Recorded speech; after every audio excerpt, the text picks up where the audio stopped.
జయము నీవే జయ జయ దుర్గా జగములేని తల్లి కనకదుర్గా జయము నీవే జయ జయ దుర్గా అభయమీవే అమ్మ కనకదుర్గా జయము నీవే జయ జయ దుర్గా నీవే నీయవే దేవి కనకదుర్గా జనని నీవే జయ జయ దుర్గా సిరులనిచ్చే శ్రీ కనకదుర్గా. నమస్తే.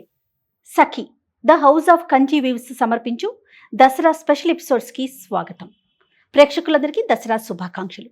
రమగారు, మీకు కూడా దసరా శుభాకాంక్షలు అండి. దసరా పండుగ శుభాకాంక్షలు జయ. సుమన్ టీవీ ప్రేక్షకులందరికీ దసరా ఉత్సవాలకి స్వాగతం. రమగారు, 9 రోజులు చేసుకునే మనం నవరాత్రులు చాలా చక్కగా నియమ నిష్టలతో జరుపుకుంటాం కదా. ఈ 9 రోజులు మనం పాటించాల్సిన విధి విధానాలు ఏంటండి? ఎలాగైనా చేయొచ్చు. దసరా అనగానే నవరాత్రులు, దీని పేరే నవరాత్రులు. మనకి 4 నవరాత్రులు ఉన్నా కూడా చాలా ప్రఖ్యాతంగా భారతదేశం అంతా జరుపుకునేవి దసరా నవరాత్రులే.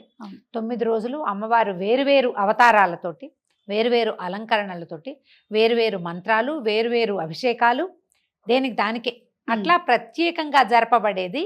ఒకే దైవారాధన వేరువేరు శక్తుల రూపంలో కొలవబడేది ఈ 9 రోజులు. 10వ రోజు అపరాజిత పూజ చేసుకుంటాం మనం. సో మనం ముందుగా పండుగ రోజు యొక్క విశిష్టతతో మొదలు పెడదామండి. దసరా పండుగ యొక్క విశిష్టత, ఆ రోజు మనం పాటించాల్సిన విధి విధానాలు.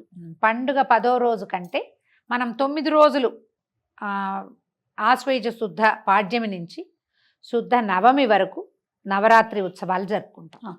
10వ రోజున విజయదశమిగా భావించి అమ్మవారిని రాజరాజేశ్వరి అవతారంలో అపరాజితా శక్తిగా, అంటే ఎక్కడా పరాజయం చెందని తల్లి, ఆమెను పట్టుకుంటే మనం కూడా అలాగే విజయం సాధిస్తామన్న నమ్మకంతో ఆ రోజున ప్రత్యేకంగా పూజ చేసుకుంటాం. మొదటి రోజు నుంచి ఈ 9 రోజులు విశేషంగా కొలవటమే దసరా పండుగ యొక్క విశిష్టత. అయితే 9 రోజులు కలవటం అనగానే మనకి 9 రోజులు ఎందుకు కొలవాలి, 9 అనే ప్రత్యేకత ఎలా వచ్చిందండి? మనకి వైదిక సంఖ్యాశాస్త్రంలో 9 అంకెకి చాలా ప్రత్యేకత. అన్నితో నవరాత్రులు అని చెప్తాం కదా. ఈ లెక్క ఎట్లా వెళ్తుంది? మనకి నవగ్రహాలు ఉన్నాయి, మనకి నక్షత్రాలు 27, 3 9లు, అన్నీ 9తోటే ముడిపడి ఉంటాయి. మనకి అంకెలు ఎన్ని? 1 నుంచి 9 వరకే కదా ప్రధాన అంకెలు. ఈ 1 నుంచి 9 దాకా ఉన్న అంకెలతోటే తతిమా ఎన్ని కోట్ల అంకెలైనా, ఏ సంఖ్య అయినా ఈ 1 2 3 4 5 6 7 9 వరకు. అయితే ఈ వీటిలలో ప్రధాన సంఖ్యలో చివరిదైన 9 చాలా ప్రత్యేకమైనదిగానే చెప్పబడుతుంది. 9తోటే మనకి ఎన్నో ఏర్పడి కనబడతాయి. ఈ నవగ్రహాలు కనిపిస్తాయి. 108 మనం జపం చేసుకుంటాం. 108 9 నుంచి భాగించబడిందే కదా, అది 9 నుంచి హెచ్చించబడిందే 108. ఎక్కడైనా సరే మనకి చూడండి, మా భగవద్గీతలో 18 అధ్యాయాలు, కురుక్షేత్ర యుద్ధం జరిగింది 18 అక్షోహిణులు, 18 రోజులు, ఇట్లా అన్నీ ఈ 9తోటే ముడిపడి ఉన్నాయి. అమ్మని ఈ 9 రోజుల పాటు కొలవటం ఒక ప్రత్యేకమైన లక్షణంగా చెప్పబడుతుంది. అయితే ఈ 1వ రోజు నుంచి 9వ రోజు వరకు మనం పూర్తిగా అర్చన చేయగలుగుతామా లేదా, ప్రతిరోజు చేస్తామా లేదా అనేది మన సంప్రదాయాన్ని బట్టి, మన గ్రామాచారాలు దేశాచారాలను బట్టి, మన సమీపంలో ఉన్న దేవాలయాలను బట్టి మనం ఎట్లా చేసుకోగలిగితే అట్లా చేయొచ్చు. చేస్తే 9 రోజులు చేసుకోవచ్చు, లేదా చివరి 3 రోజులు చేసుకునే ఒక ప్రత్యేకమైన పద్ధతి మనం చేస్తాం. త్రిరాత్ర వ్రతం అంటారు. 3 రాత్రులు చేసేది. ఈ నవరాత్రులు అని చెప్పబడినందుకే మనం రాత్రిపూట పూజ చాలా విశేషమైంది. అయితే మనకి సమీప దేవాలయాల్లో ఏ విధానాన్ని అనుసరిస్తున్నారో మనం ఆ విధానాన్ని అనుసరించి వెళ్ళొచ్చు. ప్రఖ్యాత దేవాలయాల్లో ఏది పాటిస్తారో ఆ విధానాన్నైనా తీసుకోవచ్చు. లేదా మన ఇంట్లోనే ఒక సంప్రదాయం ఉంది, ఏటా మనం చేసుకుంటాం. మన ముందు తాతలు వాళ్ళు చేసి ఉన్నారు. మనం ఆ ఇంటి పద్ధతి అక్కడ ఎలా ఉన్నా సరే మనం ఇది పాటిస్తాం కాబట్టి ఈ రకంగా వెళ్ళచ్చు. ఈ 9 రోజులు అవతారాలే కాకుండా నవదుర్గలుగా అమ్మవారిని పూజించే విధానం కూడా కొన్ని ప్రాంతాల్లో కనపడుతుంది. ఇప్పుడు మన శ్రీశైలం భ్రమరాంబిక అమ్మవారి దగ్గర నవదుర్గా పూజ చేస్తారు. దుర్గలు వేరుగా ఉంటారు. వాళ్ళ స్వరూపాలు, స్వభావాలు, వాళ్ళకి చేసే అర్చన ప్రత్యేకమైనది. సాధారణంగా మనకి దసరా నవరాత్రులు అనగానే మంత్రాధిష్టాన దేవతల్ని పూజించే విధానం కనపడుతుంది. మనం లౌకికంగా ఏదో సాధారణంగా పూజ చేసుకుంటాం. మంత్రాలు పెద్దవి కదా. అయితే ఈ పెద్ద సాంప్రదాయాన్ని పాటించే కొన్ని చోట్ల శృంగేరిలో కానీ, శృంగేరి కంచిలో కానీ ప్రత్యేకంగా అక్కడ విధానమే వేరుంటుంది. విజయవాడ మన కనకదుర్గమ్మకు కూడా అంతే కదా. కాదు, ఇక చెప్దాం. వీళ్ళు కాకుండా ఇవేంటంటే అవి మనం పీఠాలు మఠాలతోటి అనుసంధానమై ఉంటాయి. అక్కడ ఈ పెద్ద మంత్రాన్ని పునశ్చరణ చేయటం, అక్కడ హోమం చేస్తారు, కలసం పెట్టడం, హోమం చేయటం, పునశ్చరణ చేయటం, దశాంశం తర్పణం చేయటం, ఇదంతా విధానంగా ఉంటుంది. బోళ్ళంత జపం చేస్తారు. మనకి కనకదుర్గ దేవాలయంలో ఏంటంటే లౌకిక విధానంలో వెళ్తారు. మంత్రాధిష్టాన దేవత అయినా అమ్మవారు అక్కడ ఇలా పీఠంతో ముడిపడి ఉన్నది కాదు కదా, అది మనం సార్వజనీనంగా ప్రజలందరూ పాటించగలిగే విధానం. దేవాలయంలో అమ్మని స్వర్ణ కవచాలంకృత దుర్గగా కొలుస్తూనే లౌకిక విధానం సాధారణ ప్రజలు అనుసరించదగినటువంటి తేలికపాటి విధానం అక్కడ మనకి కనపడుతుంది. మనం నిస్సందేహంగా ఏ భయము లేకుండా ఇది చేస్తే పొరపాటేమో తప్పేమో అంత చేయలేమేమో అన్న భయం లేకుండా మనం కనకదుర్గ దేవాలయంలో ఏం చేస్తారో ఇంద్రకీలాద్రి మీద ఆ విధానాన్ని అందరూ లౌకికులందరూ అనుసరించవచ్చు. మంత్ర విధానంతో చేసేవి మనకి ఈ శృంగేరిలోనూ అక్కడ కనపడతాయి. మీరు శృంగేరి ఆ ప్రాంతంలో ఉంటే అక్కడ పద్ధతే పాటిస్తాం. అక్కడ ఏం చేస్తారో అంత అలాంటిది కొంత సులువుగా చేసుకుంటాం. ఇక్కడ మనకి విధానమే హాయిగా ఉంటుంది. ఓకే, భయం లేదు. మనం ప్రతి సంవత్సరం కూడా విజయవాడ కనకదుర్గమని అనుసరించిగా మనం మాట్లాడుకుంటాం. సాధారణంగా మనం అంతా కూడా దాన్నే ఫాలో అవుతూ ఉంటాం. ఆ విధానాన్నే మనం ఫాలో అవుతాం. మరి ఈ సంవత్సరం ఏ విధానాన్ని చెప్పబోతున్నారండి? ఈ సంవత్సరం కూడా మనం కనకదుర్గ దేవాలయంలో అమ్మవారికి ఎలాంటి సేవాకాలం సమర్పిస్తారో అదే విధానంలో ఏ రోజు ఏ ఏ అవతారం దేవాలయంలో వేయబోతారో అదే అవతారాన్ని గురించి మనం మాట్లాడుకుందాం. అమ్మవారిని లోపల మూలవరులు అమ్మ కనక దుర్గమ్మ నవ్వుతూ చక్కగా మందహాసంతో కనపడతారు. ఆమెను అలాగే ఉండనిచ్చి పక్కన విడిగా మనకి ఇలా స్వరూపాన్ని వెలయిస్తారు. ఏ రోజు ఏ స్వరూపాన్ని వెలయిస్తారో ఆ రోజు ఆ దేవతకి పెట్టవలసినటువంటి ప్రసాదము నైవేద్యం కానీ చేయవలసిన పూజా విధానం కానీ ఏ స్తోత్రం చదువుకోవాలి, ఏ అష్టోత్తరం చదువుకోవాలి, ఇది మనం ఏం సమర్పిస్తే మంచిది, ఆ రోజున మనం అనుసరించాల్సిన విధానాలు ఏమిటి అనేది సులభమైన విధానంలోనే చెప్పుకుందాం. ఎప్పుడు దైవారాధన ఎంత సులువుగా ఉంటే అంత మంచిది, భయం వేయకుండా ఉంటుంది. మీరు బాగా అద్భుతమైన విధానాలు మీకు అలవాటు ఉన్నాయి, వచ్చు, తెలుసు, ఇంట్లో పెద్దలు ఉన్నారు, ఏదో ఒక పురోహితుడిని పెట్టుకుని చేయించుకుంటాము అంటే విధానం చక్కగానే వెళ్తుంది. మనమే చేసుకోవాలంటే మనం అనుసరించదగింది ఏమిటంటే సులువైనది, దానివల్ల మనకి భయం లేనిది, పొరపాట్లు జరగని విధానంగానే వెళ్తే మంచిది. ఎవరికైనా ఇది ఈజీ. రమగారు, ఇంట్లో ప్రతిమని పెట్టుకునే అలవాటు ఉంటుందా ఎక్కడైనా? దుర్గమ్మని కొంచెం తక్కువే ఉంటుంది జయ, ప్రతిమ కాదు. అసలు ఇక్కడ మనకి నవరాత్రులు అంటేనే కలశారోపణ ముఖ్యం. మనం 9 రోజులు నియమంగా చేస్తాం. అందుకని కదపకుండా ఉండేందుకు ముందు ఒక కలశము, తర్వాత ఏమో అఖండ దీపారాధన, ఇవి ఇంపార్టెంట్. ఇవి రెండు ఇంపార్టెంట్. అఖండ దీపారాధన మెయింటెనెన్స్ కష్టం అవుతుంది అనుకుంటే కనుక 2 పూట్ల దీపారాధన, నిత్య దీపారాధన 2 పూటల. తర్వాత ఈ కలశం పెట్టుకోవటం మన ఇంట్లో అలవాట్లేదు, ఒట్టి పటం పెట్టుకుని పూజించుకోండి. పటం పెట్టుకోవచ్చు, దానికి ఏ తప్పు లేదు.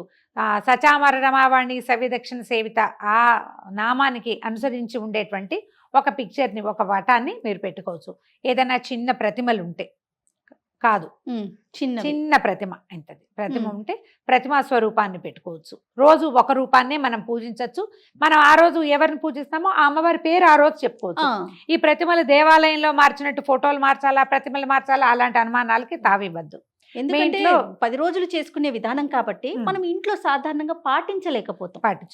పాటిస్తే సంతోషం, అంతే కదండి. అవును. ఇప్పుడు ప్రతిమని పెట్టుకుని ఇంట్లో పురోహితుడిని పెట్టుకుని సాంగంగా మొత్తం విధి విధానాల ప్రకారం చేసే వాళ్ళకి ప్రతిమని మార్చేందుకు కూడా వాళ్ళకి అవకాశం ఉంటుంది. రోజుకు ఒక అలంకారం, ప్రత్యేక వస్త్రధారణ, ప్రత్యేకంగా అలంకారం, సరస్వతి పూజ రోజున వీణ, దుర్గా పూజ రోజున సింహవాహనం, అవన్నీ పెట్టగలుగుతారు. అందరి వల్ల అదట్లా అవకాశం ఉండదు కదా. అందుకని సులువుగా ఏం చేసుకుంటాము, మనము ఒక చిన్న కలశం పెట్టుకోగలిగితే పెట్టుకోవటం, లేదా పటం పెట్టుకోవటం. చిన్న ప్రతిమ పెట్టుకున్నాం అనుకోండి, కుంకుమార్చన చేసుకోవటం మనకి సులువుగా ఉంటుంది. దసరా నవరాత్రుల్లో ప్రత్యేకంగా చెప్పబడేది కుంకుమార్చన. ఈ కుంకుమార్చన చేయటానికి కూడా మనం ఇందులో ఏంటంటే నువ్వు నేను మన ఇద్దరమే వండుకొని తింటాం, మన వరకే ఇంత ప్రసాదం చేసి ఓం బోం అని చూపించటం, ఇదే అయితే గనక కుంకుమార్చనల జోలికి వెళ్ళబోకండి. సామూహికంగా కొంచెం జనాలు రావాలి, మనం ఎవరికైనా ప్రసాదం పెట్టాలి, ఎక్కువ అన్న నివేదన జరగాలి, అలాంటివి చేసేటప్పుడు మీరు కుంకుమార్చన పెట్టుకోవచ్చు. మన ఇద్దరం భార్యాభర్త ఇద్దరమే ఉంటాం, ఆఫీస్ ఉంది, పటం పెట్టుకోండి. ఈరోజు ఈ అమ్మవారు అంటే ఆ అమ్మవారికి సంబంధించిన అష్టోత్తరం చదువుకోండి, అమ్మవారికి 4 పూలు సమర్పించండి, పళ్ళు పాలు ఏదైనా నివేదన మీరు చేయగలిగితే, అన్న నివేదన ఏదైనా చేయగలిగితే అది ఇక్కడ చేయండి. ఇంకొక విషయం కదా రమ్మగారు, 9 రోజులకి 9 నైవేద్యాలు ఉంటాయి కదా అమ్మవారికి. ఉం. మీరు అన్నట్లుగా మనం కలసం వరకే పెట్టుకోవటమా లేదా ఒక పటం పెట్టుకోవటమా? అలా పెట్టుకున్నప్పుడు ఈ నైవేద్యాలని 9 రకాలుగా ఏ రోజుకి ఆ రోజు సంబంధించి కూడా పెట్టుకోవచ్చు. ఓపిక ఉంటే ఓపిక మీకు ఉంటే. చేత కావాలిగా, ఉం. కుదరాలి కదా. అదొక చాలా పెద్ద పాయింట్ కదా. ఇంట్లోనే ఉంటాము, ఇంట్లో నుంచే పని చేస్తున్నాము, ఏ 12 గంటలకో ఆఫీస్కి వెళ్తాము, పొద్దున్న చేసుకోగలము అనుకున్న వాళ్ళు ఏ రోజు అన్న నివేదన ఆ రోజున మనం చేసుకుని అమ్మవారికి నివేదించుకోవచ్చు. అంత సాగని వాళ్ళు పాలు పళ్ళు చివరి రోజున కొంచెం అన్న నివేదన చేసుకుందాము. ఇప్పుడు మన కుంకుమార్చన అనగానే అది ఇవన్నీ ఒకటొకటి చెప్పుకోవాలి కదా. కుంకుమార్చన చిన్న ప్రతిమ ఒక చిన్న పాత్రలోనో ఒక పళ్ళెంలోనో అమ్మవారిని కదపకుండా ఉంచుకోండి. ఉం. పసుపు వినాయకుడిని చేసి వినాయకుడికి మొట్టమొదట అర్ఘ్యం పాద్యం ఇచ్చి, నాయన ఈ పనంతా ఈ 9 రోజులు అయ్యేదాకా నువ్వు మాతో ఉండని ఒక దండం పెట్టుకోవటం, వినాయకుడిని పక్కకి స్థాపించడం. ఉం. ఈ అమ్మవారికి కుంకుమార్చన ఇట్లా తీసుకోవాలి. ఉం. ఈ పట్టుకున్న కుంకుమ ఇంతే. నువ్వు ఏ స్తోత్రం చదువుకుంటావు, స్తోత్రం అయ్యాక ఒక చిటికెడు స్తోత్రం చదువుతూ ఇలా ఇలా ఇలా ఇలా వేసేయబోకండి. స్తోత్రం అయ్యాక వెయ్యాలి. పట్టుకుని ఏంటంటే మీరు ఇలా వేసేసరికల్లా ఏమవుతుంది, ఈ కుంకు చిట్టుగా అయిపోగానే మళ్ళీ తీసుకుంటాం. అప్పుడు ఇంత కుంకుమార్చన చేస్తాం. ఉం. కుంకుమార్చనకి తగినంత నివేదన వితరణ కావాలి. ఉం. మనం అంత చెయ్యలేమనుకో, ఓ. అప్పుడు చేసుకోవద్దు. మీకు బాగా జనం ఉండి రోజు బోలెడంత ప్రసాదం నివేదన చేపెట్టి అమ్మకి అది మనం ప్రసాద వితరణ వినిమయం పూర్తిగా అవుతుంది అని అనుకుంటే కనుక కొంచెం ఒక చిటిక కుంకుమ ఎక్కువైనా పర్వాలా.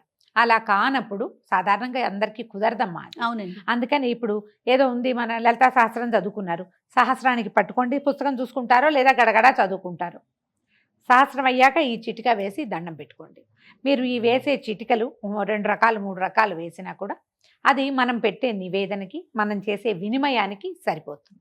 తప్పకుండా. ఎక్కువ మందిని మనం పిలిచి ఒక రోజున కుంకుమార్చన పెట్టుకుంటాము, ఏదో 1,00,000 కుంకుమార్చన అనుకున్నాం, ఓ 30 మంది గ్యాదర్ అయ్యాము, ఆ రోజున మరి కాస్త కుంకుమార్చన మరి ధారాళంగా అంత మనకి ఏంటంటే కళగా అమ్మవారి నిండుగా కుంకుమ పోసి ఆ రాశిలోంచి ఆమెను చూస్తే ఒక సంతోషం కలుగుతుంది. కానీ వితరణ జరగాలి కదా. జరగాలి. ప్రసాద వినిమయం జరగని చోట మాత్రం అలా చేయకూడదు. చాలా వేడెక్కిపోతుంది, ఎక్కువ హీట్ డెవలప్ అవుతుందని, ఉగ్రశక్తి అవుతుందని చెప్తారమ్మా. ఇది పెద్దవాళ్ళు చెప్పే విధానమే, మనం పుస్తకాల్లో చూసింది. అదే కొంచెం జాగ్రత్తగా చేసుకుంటే చక్కగా చేసుకోవచ్చు. ఒకవేళ వినిమయం ప్రతిరోజు మనం ఇంత చేయలేము, రోజుకొక ప్రసాదం కూడా మీరు చేయలేరు. రోజు పులగం వండి పెట్టండి అమ్మవారికి. పులగం వండుతాం ఎలాగా, అన్నం బియ్యం గడుకోవటం, అందులో కొంచెం పెసరపప్పు వేసి ఒక చిటిక ఉప్పు ఓ చిటిక పసుపు వేయండి. కడిగేసి కుక్కర్లో పెడతారో విడిగా వండుతారో మీ ఇష్టం. దాని మీద ఒక బెల్లం ముక్క పెట్టి ఒక నేతి బొట్టు వేసి అది నివేదన చేస్తే మహానివేదన. అది ప్రతిరోజు అది మీరు అదే నివేదన చేసుకోవచ్చు. ఓపిక లేని వాళ్ళు ఓపికంటే రోజుకొకటి వండుకోవచ్చు కదా. ఇదొకటి. దీంతో పాటు ఉపవాసాలు ఒక ప్రత్యేకమైన విషయం. ఈ ఉపవాసం ఏంటంటే ఏకభుక్తం చెయ్యొచ్చు, నక్తం చెయ్యొచ్చు. ఇవేమీ చేయకుండా కూడా పూజించుకోవచ్చు. ఏకభుక్తం అంటే పగలు భోజనం చేసి రాత్రి ఉపవాసం ఉండటం, ఫలహారం ఏదైనా తీసుకోవటం. నక్తం అంటే పగలల్లా ఉపవాసం ఉండి రాత్రి అమ్మవారి అర్చన అయ్యాక భుజించడం, ప్రసాదాన్ని భుజించడం. ఇక మూడో మార్గం ఏమిటంటే 2 పూట్ల మనం మామూలుగానే పూజ చేసుకుంటాము, లేదా ఒక పూటే చేసుకుంటాము, ఆహారం మామూలే. ఇందులో ఒక అమెండ్మెంట్ ఏంటంటే మీకు ఉపవాసం ఉండాలని ఉంది కానీ ఉండలేరు, మందులు వేసుకుంటారు, ఏదో ఓపిక చాలదో, ఉద్యోగాలు, చిన్నపిల్లలో ఏదో సమస్య ఉంటుంది. దీనికి ఒక చిన్న ప్రత్యేక అమెండ్మెంట్ ఏంటంటే నివేదన చేసిన పదార్థం మాత్రమే తినండి. అది కూడా అమ్మవారి కోసం ఉపవసించినట్టుగా అవుతుంది. నివేదన కాని పండు కూడా మన నోట్లో వేసుకోవద్దు. ఓకే. ఏది మనం అమ్మవారికి చూపిస్తామో అది మాత్రమే ప్రసాదం మాత్రమే తింటాము. ఈ లెక్క. నివేదన చేయండి. మీరు అన్నం పెడతారా, ఇంకేం పెడతారు, మీరు ఏం చేయదలుచుకున్నా ఊరగాయలు అవి వేసుకోకూడదు. పొద్దున్నే ఏదో పచ్చడి, కూర, పప్పు, పులుసు ఏం చేస్తారో చేసేసేయి. మొత్తం అన్ని అమ్మవారికి నివేదించండి. పళ్ళు ఏదైనా తీపి పదార్థం చేస్తాం, అవన్నీ నివేదించడం, చక్కగా తినచ్చు. మీకు అవకాశం లేని వాళ్ళు, ఉన్నవాళ్ళు ఒక పొద్దు ఉండొచ్చు, నక్తం ఉండొచ్చు, ఏదైనా ఈ విధానంలో పెట్టి తీసుకెళ్ళచ్చు ముందుకి. రమ్మగారు, ఇప్పుడు ఈ 9 రోజులు కూడా మనము తాంబూలం ఇచ్చుకుంటామా? ఇవ్వచ్చు జయ. ఇందులో ఇప్పుడు దసరాల్లో ఇంకొక ప్రత్యేకమైన విషయం ఏంటంటే కుమారి పూజ. రోజుకొక కన్యని పూజించడం కూడా ఇందులో ప్రత్యేకమైన విషయం. 9 రోజులు 9 మంది కన్యల్ని. దీనికి కన్యా పూజ విధానంలో కూడా 2 ఏళ్ల వాళ్ళకి చేస్తే ఒకటి, 3 ఏళ్ల వాళ్ళకి, 4 ఏళ్ల వాళ్ళకి, ఏడాది పెరిగే కొందికి ఆ కన్యలకి పేర్లు మారుతాయి. ఆ పూజించడం వల్ల మనకి వచ్చే ప్రయోజనం కూడా మారుతుంది. ఓ. ఇట్లా సిద్ధాంతంగా ఉంది. మనం అలా చేయలేకపోతే కనీసం ఈ 10 రోజుల్లో 9 రోజుల్లో ఒక్క కుమారికైనా సరే 9-10 సంవత్సరాల లోపలదే కుమారి పూజ. ప్రధానమైనది 2 ఏళ్ళు దాటాలి. ఓ. మన లెక్క పెద్దవాళ్ళు ఎలా చెప్తారంటే పళ్ళెంలో విస్తర్లో ఒక ముద్ద పెడితే అది ఇట్లా తీసుకున్న పసిబిడ్డ నోట్లో పెట్టుకోవాలి. దాని పాదాలకి ఇది కుల నియమం లేదు జయ. కుమారి పూజకి కుల నియమం లేదు. ఏ వాళ్ళైనా పనికొస్తారు. ఆ కుమారికి చక్కగా పాదాలకు పసుపు రాసి పారాయణ పెట్టి బొట్టు కాటిక పెట్టి మీకు కుదిరితే పొద్దున్నే నూనె రాసి తలంటి పోస్తే కూడా చాలా మంచిది. బొట్టు కాటిక పెట్టడం, అలంకరణ సామాగ్రి ఏదైనా పిల్లలకి ఇచ్చేది, స్త్రీకి ఆడపిల్లలకి అలంకారాలంటే ఈ గోరింటాకు, తర్వాత చెవులకు పెట్టుకునేవి, ఏబన్ను బొట్టు పెట్టుకునేవి, తలకు పెట్టుకునేవి, జడకుప్పెలు లాంటివి, వస్త్రాలు, వాళ్ళు తినగలిగే నేను ఇది ఉండేను ఇదే పెడతాను కాదు, ఆ కుమారి ఏం తింటుందో అది. మన ఇంట్లోనే అన్నం పెట్టి దాని పాదాలంటే దండం పెట్టుకోవాలి ఆ పాపాయికి. ఈ కుమారి పూజ చాలా విశేషంగా చేస్తారు జయ. అసలు బెంగాల్లో అక్కడైతే కన్యా పూజనే ప్రత్యేకంగా ఉంటుంది. మనకి కూడా కుమారి పూజ సిద్ధాంతం ఉంది. ఈ 9 రోజుల్లో ఒక రోజు మొత్తం 9 మందినో 10 మందినో కన్యకల్ని ఒకేసారి తీసుకొచ్చి మనం ఈ చెప్పిన అలంకారాలన్నీ చేసి పూజ చేసుకుని భోజనం పెట్టి చక్కగా వస్త్రాలు అన్ని ఆభరణాలు అన్ని సమర్పించి పంపించవచ్చు. రోజుకొక కుమారికైనా పెట్టచ్చు. లేదా ఈ 10 రోజులు నియమంగా మనం చేసుకునేటట్టయితే ఒక్క రోజైనా ఒక్క కన్యకైనా సరే నియమంగా భోజనం పెడితే మంచిది. ఇలా చేసుకోవచ్చు. దీంతో పాటుగా అమ్మవారిని ఏం చెప్తాం, సువాసిన్యర్చన ప్రీత అని చెప్తాం. సువాసినులని అర్చిస్తే ఆమెకి ఇష్టం. సువాసిని చేత అర్చింపబడము ఇష్టమే. అందుకని ఎక్కువ మంది సువాసినుల్ని మన ఇంటికి పిలిచి వాళ్ళందరితోటి కుంకుమార్చన చేయించడం ఒక విధానం. మనమే రోజుకొక ముత్తైదుని పిలుచుకోవటం, ఆమె కూడా బొట్టు కాటిక పెట్టడం, పాదాలకు పసుపు రాసి పారాయణ పెట్టడము, ఆమెకి అలంకరణ సామాగ్రి వస్త్రాధికారులు ఇవ్వటం, భోజనం పెట్టి తాంబూలం ఇచ్చి నమస్కారం చేసి అక్షింతలు వేయించుకోవటం చాలా మంచిది. ఒకవేళ మనం అంత నియమం పూజ చేయకపోయినా ఇంటికి వచ్చిన ముత్తైదుని వెళ్ళనివ్వకండి ఒట్టి చేతులతోటి. సింపుల్గా చేసుకుంటాం. ఊరికే దసరా దండం పెట్టుకుంటాం. అయినా సరే మన ఇంటికి ఎవరో ఫ్రెండో ఎవరో వివాహిత వచ్చారు, చక్కగా బొట్టు పెట్టి ఒక తాంబూలం ఇవ్వండి, 2 పండు తమలపాకులు, ఓ రవికల బట్టో వస్త్రం ఓసారి ఇవ్వగలిగితే ఓ చీరో, ఏం లేవు 2 పళ్ళు చేతిలో పెట్టండి, 2 గులాబీ పూలు చేతిలో పెట్టండి, ఉంటే గాజులు ఇవ్వచ్చు. ఇట్లా అలంకరణ సామాగ్రి ఏదైనా ఇవ్వచ్చు. మన మొత్తం లైన్ అంతా చూడు. దసరా పూజ అనగానే మొట్టమొదట కలశారోపణ అవి చేయగలిగితే చేస్తాం. అవును. అఖండం పెట్టగలిగితే పెడతాం. అష్టోత్తరాలు అవి చదువుకోగలిగితే చదువుకుంటాం. నివేదనలు 10 రోజులు చేయగలిగితే చేస్తాం. కుమారి పూజ చేయగలిగితే చేస్తాం. ఇవేవి చేయలేరు మీరు. మీ ఇంటికి వచ్చిన ముత్తైదుకి బొట్టు పెట్టండి, అది చేయగలుగుతాం. దసరా కదా ఇది, దసరా కదా ఈ 10 రోజులు అని ఆమె చేతికి తమలపాకులు ఉండవు అందరిళ్లలో సమయానికి. ఓ పండో ఓ ఫలమో ఇచ్చి పెద్దవాళ్ళు అయితే వాళ్ళకి ఒక దండం పెట్టి అక్షింతలు వేయించుకోండమ్మా, ఇది మంచిది. రైట్. ఇది అలవాటు చేసుకుంటే మనం ఏటా చేసుకోవచ్చు. మన విధానాన్ని సంస్కృతిని వదిలిపెట్టకుండా ఉండటం, ముందు తరాలకు అందించడం. పైగా ప్రధానమైనది ఏంటంటే ఈ సమయంలో ఇప్పుడు ఈ శరన్నవరాత్రులు అని చెప్తాం. శరత్కాలమే అత్యద్భుతమైన కాలం. ఈ కాలంలో ఈ 10 రోజుల పాటు ఈ ఆద్యశక్తి అయినటువంటి ప్రకృతి సుప్రసన్నంగా ఉంటుంది. పార్వతీదేవి అనుగ్రహం ఎక్కువగా ఉన్న రోజులు. ఈ రోజుల్లో మనం ఏ శుభకార్యం, ఏ మంచి పని, మనకి ఫలితాన్ని ఇచ్చే ఏ పనైనా ఇబ్బడి ముబ్బడిగా ఫలితాన్ని ఇస్తుంది. ఎవరికైనా బొట్టు పెట్టడం మంచిది ఈ రోజుల్లో, ఇంకా మంచిది. ఎవరికైనా దానం చేయటం మంచిది ఈ రోజుల్లో, ఇది లెక్క అన్నమాట. అందుకని ఈ 10 రోజులు ప్రసన్నంగాను ప్రభావవంతంగాను ఉండేటువంటి ఆద్య శక్తిని మనం ఈ రకంగా అర్చించుకుంటే పాజిటివ్ ఎనర్జీ పెరుగుతుంది. ముందు రోజులు మరింత ఆరోగ్యకరంగా వెళ్తాయి. దీనికి స్నాన నియమాదులకు పొద్దున్నే లేవడం అంతే.